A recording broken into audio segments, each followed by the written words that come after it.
ঢাকার ধুলোমাখা অলিগলি, চায়ের দোকান আর ছাদের আলোগুলো তখনও নেভেনি। পুরো শহর যেন এক অদৃশ্য জাদু মন্ত্রে জেগে আছে। চায়ের কাপে চুমুক দিতে দিতে হাজারো তরুণের চোখ স্থির হয়ে আছে টেলিভিশনের বিশাল স্ক্রিনে। তাদের গায়ে আকাশি সাদা টোরাকাটা জার্সি, বুকে জ্বলজ্বল করছে একটি নাম, একটি সংখ্যা, মেসি 10। স্ক্রিনে যখন ওই জাদুকর বা পায়ে বল নিয়ে এগিয়ে যায়, তখন ঢাকার এই জরাজীর্ণ গলিগুলোতে যেন এক ঐশী উন্মাদনা তৈরি হয়। মেসি মেসি চিৎকারে প্রকম্পিত হয় বাংলার আকাশ। এই দেশের মানুষ হয়তো নিজেদের দেশের ইতিহাস ভুলে যেতে পারে, কিন্তু আর্জেন্টিনার বিশ্বকাপের প্রতিটি ম্যাচের পরিসংখ্যান তাদের নখদর্পণে। ফুটবল এখানে কেবল খেলা নয়, আর লিওনেল মেসি এখানে কেবল একজন খেলোয়াড় নন, তিনি এক অলিখিত ধর্ম, এক অঘোষিত উপাস্য। কিন্তু এই অন্ধ প্রেমের উল্লাসে মত্ত থাকা বাংলাদেশের তরুণরা কি জানে, তারা যে আকাশি সাদা জার্সি পরে উল্লাস করছে, সেই পতাকার ছায়াতলে আজ কি ভয়ঙ্কর এক দানবীয় শক্তির উত্থান ঘটেছে? তারা কি জানে, যে দেশের জয়ে তারা চোখের জল ফেলে, সেই দেশ আজ কাঁধে কাঁধে হাত রেখে ফিলিস্তিনিদের শিশুদের রক্ত নিয়ে হোলি খেলছে? দৃশ্যপট বদলানো যাক।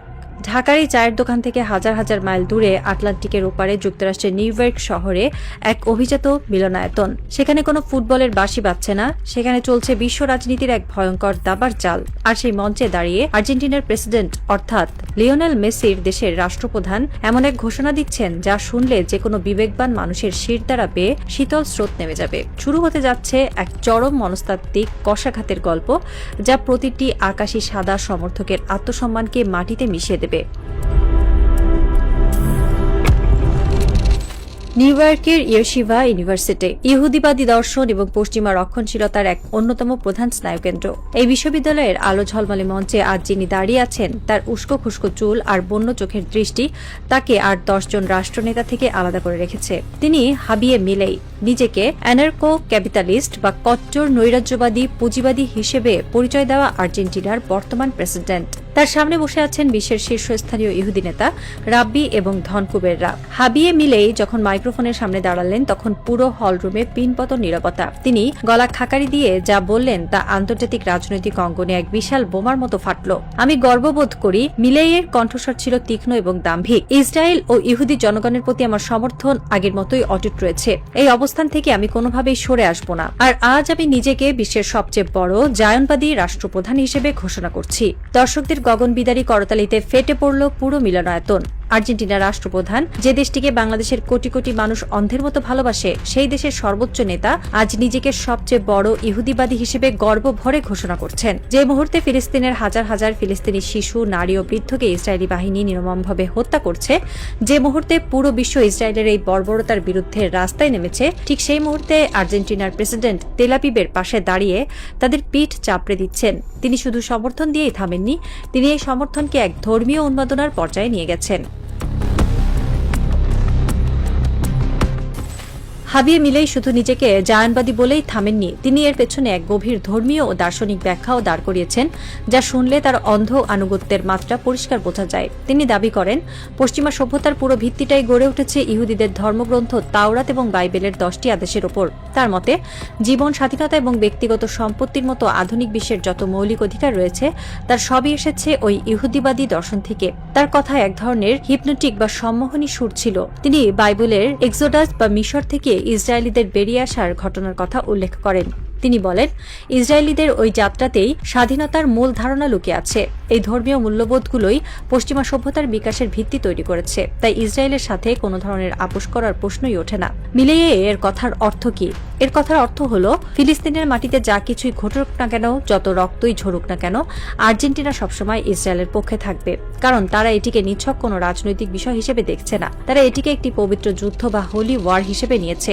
কট্টর উদারতাবাদী চিন্তাবিদ হান্স হারমেন হোপে যখন মিলেইয়ের এই উগ্র ইসরায়েলপন্থী অবস্থানের তীব্র সমালোচনা করেছিলেন, তখন মিলেই তাকে স্রেফ তাচ্ছিল্য ভরে উড়িয়ে দেন। তিনি স্পষ্ট জানিয়ে দেন, ইসরায়েলের প্রতি সমর্থন জানাতে তিনি গর্ববোধ করেন এবং কোনো সমালোচনাই তাকে টলাতে পারবে না। তিনি নিয়মিত ইহুদি ধর্মের শীর্ষ নেতাদের সঙ্গে পরামর্শ করেন এবং রাষ্ট্র পরিচালনার ক্ষেত্রে তাদের কাছ থেকে দিক নির্দেশনা নেন।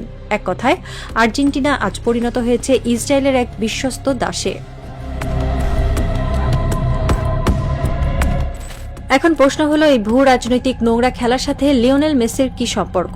কেন বাংলাদেশের আকাশী সাদা ফ্যানদের এই গল্প পড়ে লজ্জিত হওয়া উচিত? সম্পর্কটা এখানেই যে মেসি কেবল একজন খেলোয়াড় নন, তিনি হলেন আর্জেন্টিনার অফিসিয়াল কালচারাল অ্যাম্বাসেডর বা সাংস্কৃতিক দূত। যখন হাবিয়ে মিলেই নিজেকে বিশ্বের সবচেয়ে বড় জায়ানবাদী হিসেবে ঘোষণা করছেন, তখন লিওনেল মেসি এই রাষ্ট্রেরই প্রতিনিধিত্ব করছেন। বাংলাদেশের যে তরুণেরা শুক্রবার জুম্মার নামাজের পর গাজার মজলুম মুসলমানদের জন্য চোখের জল ফেলে ফিলিস্তিনের পতাকা হাতে নিয়ে ইসরায়েলের বিরুদ্ধে স্লোগান দেয়, তারাই আবার শুক্রবার রাতে মেসির জয়ে আনন্দে মিষ্টি বিলায়। এর চেয়ে বড় হিপোক্রেসি বা ভণ্ডামি আর কি হতে পারে? একটু ইতিহাসের পাতা উল্টানো যাক। লিওনেল মেসির সাথে ইসরায়েলের সম্পর্ক আজকের নয়। 2018 সালে জেরুজালেমে আর্জেন্টিনা এবং ইসরায়েলের মধ্যে একটি প্রীতি ম্যাচ হওয়ার কথা ছিল। সে সময় ফিলিস্তিনিদের তীব্র প্রতিবাদে ম্যাচটি বাতিল হয়, কিন্তু মেসি বা আর্জেন্টিনা ফুটবল অ্যাসোসিয়েশনের ইসরায়েল প্রীতি তাতে একটুও কমেনি। মেসি যখন ইসরায়েলে যান, তখন তিনি হাসি মুখে ইহুদিদের পবিত্র দেয়াল ওয়েলিং ওয়ালে গিয়ে মাথায় কিপ্পা, ইহুদিদের ঐতিহ্যবাহী টুপি পরে প্রার্থনা করেন। তার সেই ছবি সারা বিশ্বের ইসরায়েলি মিডিয়া গর্বভরে প্রচার করে। ইসরায়েলের ধনকুবের এবং স্পন্সরদের সাথে মেসির বিলিয়ন ডলারের ব্যবসায়িক সম্পর্ক।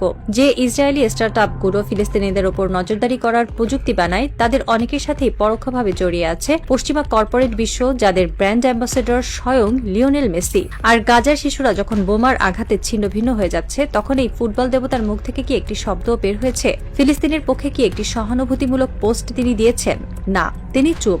কারণ তিনি জানেন তার দেশের প্রেসিডেন্ট হাবিয়ে মিলেই ইসরায়েলের সবচেয়ে বড় বন্ধু। তিনি জানেন তিনি নীরব থেকে মূলত ইসরায়েলের এই বর্বরতাকেই সমর্থন দিয়ে যাচ্ছেন। আর আমরা বাংলাদেশের বোকা ফ্যানরা সেই নীরব বিশ্বাসঘাতকের ছবি বুকে ধারণ করে রাস্তায় ঘুরে বেড়াচ্ছি। বাংলাদেশের প্রতিটি আর্জেন্টিনা সমর্থকের আয়নার সামনে দাঁড়িয়ে নিজেদের প্রশ্ন করা উচিত, আমরা আসলে কাদের সমর্থন করছি? আপনি যখন বাজার থেকে 1000 টাকা দিয়ে একটি আর্জেন্টিনার অফিসিয়াল জার্সি কিনেন, আপনি যখন তাদের স্পন্সর করা পণ্যগুলো কেনেন, তখন সেই অর্থের একটি অংশ আর্জেন্টিনার অর্থনীতিতে যুক্ত হয়।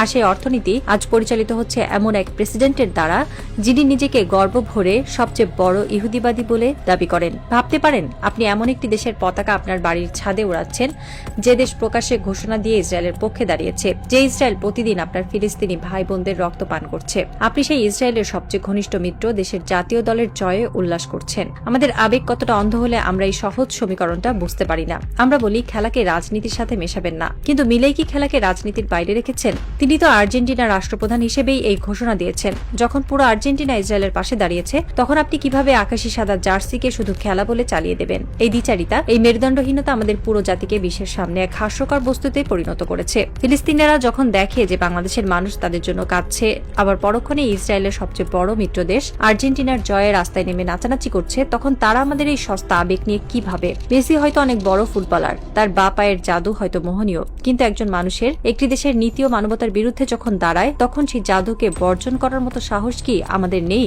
নাকি আমাদের বিবেক ওই ফুটবলার জার্সির কাছে চিরকালের জন্য বন্ধক রাখা হয়ে গেছে? আজ যদি আপনি একজন সত্যনিষ্ঠ মানুষ হন, তবে আপনার বুকে ওই আকাশী সাদা জার্সিটা একটা জ্বলন্ত কয়লার মতো বিঁধতে বাধ্য। ভাবুন সেই দৃশ্যটার কথা। ফিলিস্তিনের কোনো এক ধূলিসাৎ হওয়া হাসপাতালের নিচে চাপা পড়ে আছে একটি 5 বছরের শিশু। তার শরীরে রক্ত, চোখে আতঙ্ক, তার মাথার উপর দিয়ে উড়ে যাচ্ছে ইসরায়েলি ড্রোন। আর ঠিক সেই মুহূর্তে আটলান্টিকের ওপারে আর্জেন্টিনার প্রেসিডেন্ট হাবিয়ে মিলেই ইহুদি রাব্বিদের সাথে শ্যাম্পেইনের গ্লাস হাতে নিয়ে ইসরায়েলের বিজয় কামনা করছেন। আর সেই একই সময়ে আপনি ঢাকার রাস্তায় দাঁড়িয়ে আর্জেন্টিনার জয়ে আতশবাজি ফোটাচ্ছেন। এই দৃশ্যপট কি আপনার বিবেককে একটু দংশন করে না? আপনার কি একবারও মনে হয় না যে আপনি আসলে ওই ফিলিস্তিনি শিশুটির হত্যাকারীদেরই পরোক্ষভাবে উদযাপন করছেন? আর্জেন্টিনার প্রেসিডেন্ট যখন বলছেন পাশ্চাত্য সভ্যতার ভিত্তি হলো ইহুদি আদেশ, তখন তিনি মূলত ফিলিস্তিনিদের অস্তিত্বকেই অস্বীকার করছেন। তিনি স্বীকার করে নিচ্ছেন যে ইসরায়েলের যে কোনো কর্মকাণ্ড, তা যত বর্বরই হোক না কেন, তা বৈধ। আর লিওনেল মেসি সেই দেশের জাতীয় দলের অধিনায়ক হিসেবে এই নগ্ন রাজনীতির এক অবিচ্ছেদ্য অংশে পরিণত হয়েছেন। বাংলাদেশের ফ্যানরা মেসিকে ঈশ্বর বানিয়েছে, আর সেই ঈশ্বর আজ এমন এক বেদিতে দাঁড়িয়ে আছেন যার প্রতিটি ইটে লেগে আছে ফিলিস্তিনিদের রক্ত। এই সত্যটা হজম করা হয়তো কঠিন, কিন্তু এটাই চরম বাস্তবতা। রাত এখন ভোর হওয়ার পথে। ঢাকার সেই চায়ের দোকানের টিভিটা এখনো চলছে, কিন্তু এবার আর সেখানে ফুটবলের কোনো ম্যাচ দেখানো হচ্ছে না। আন্তর্জাতিক সংবাদের চ্যানেলে দেখাচ্ছে নিউ ইয়র্কের সেই ইয়েশিভা ইউনিভার্সিটির দৃশ্য। হাবিয়ে মিলেই হাসি মুখে নেতানিয়াহুর এক ঘনিষ্ঠ দূতের সাথে করমর্দন করছেন। নিচে ব্রেকিং নিউজের স্ক্রলে লেখা, নিজেকে সবচেয়ে বড় জায়ানবাদী হিসেবে ঘোষণা করলেন আর্জেন্টিনার প্রেসিডেন্ট। চায়ের দোকানে বসে থাকা এক তরুণ, যার গায়ে 10 নম্বর জার্সি, সে হঠাৎ করেই যেন জমে গেল। তার হাতের চায়ের কাপটা কাঁপছে। টিভিতে দৃশ্যপট বদলে গেল। এবার দেখানো হচ্ছে গাজার একটি বিধ্বস্ত স্কুল, লাশের শাড়ি, রক্ত। তরুণটি তার নিজের বুকের দিকে তাকালো। আকাশি সাদা জার্সির উপর লেখা মেসি। তারপর হঠাৎ মনে হলো এই জার্সিটার রং আর আকাশি সাদা নেই, এটা যেন লাল হয়ে গেছে। ফিলিস্তিনের শিশুদের রক্তে ভিজে জবজবে হয়ে গেছে তার এই প্রিয় জার্সিটি। সে বুঝতে পারলো সে এতকাল যাকে ভালোবেসেছে সে আসলে এমন এক রাষ্ট্রের প্রতিনিধি যারা এই গণহত্যার সবচেয়ে বড় সমর্থক। সে ধীরে ধীরে উঠে দাঁড়ালো। তার গায়ে যেন কেউ গরম সীসা ঢেলে দিয়েছে। সে তার গায়ের জার্সিটা খুলল, ধুলামাখা রাস্তায় ছুঁড়ে ফেলল সেই পরম আরাধ্য বস্তুটিকে। বিশ্ব রাজনীতির দাবার বোর্ডে আজ আর কোনো কিছুই আলাদা নয়। খেলা, রাজনীতি, ধর্ম, রক্ত সবকিছু আজ মিলেমিশে একাকার হয়ে গেছে। পরাশক্তিগুলো যখন তাদের নগ্ন রূপ নিয়ে বেরিয়ে আসে তখন এই সস্তা আবেগগুলোর কোনো মূল্য থাকে না। আর্জেন্টিনার প্রেসিডেন্ট তার চাল দিয়ে দিয়েছেন। তিনি ইসরায়েলের পাশে দাঁড়িয়ে এক নতুন ভূ রাজনৈতিক স্নায়ুযুদ্ধের ডাক দিয়েছেন। আর লিওনেল মেসি তার নীরবতার মাধ্যমে সেই ডাকে সায় দিয়েছেন। এখন বাংলাদেশের ফ্যানদের সিদ্ধান্ত নেওয়ার পালা। তারা কি নিজেদের আত্মসম্মান, বিবেক এবং ফিলিস্তিনি ভাইদের রক্তের সাথে বেইমানি করে এই আকাশি সাদা পতাকাকেই আঁকড়ে ধরে থাকবে, নাকি এই লজ্জার চাদর ছুঁড়ে ফেলে দিয়ে মানবতার পক্ষে দাঁড়াবে?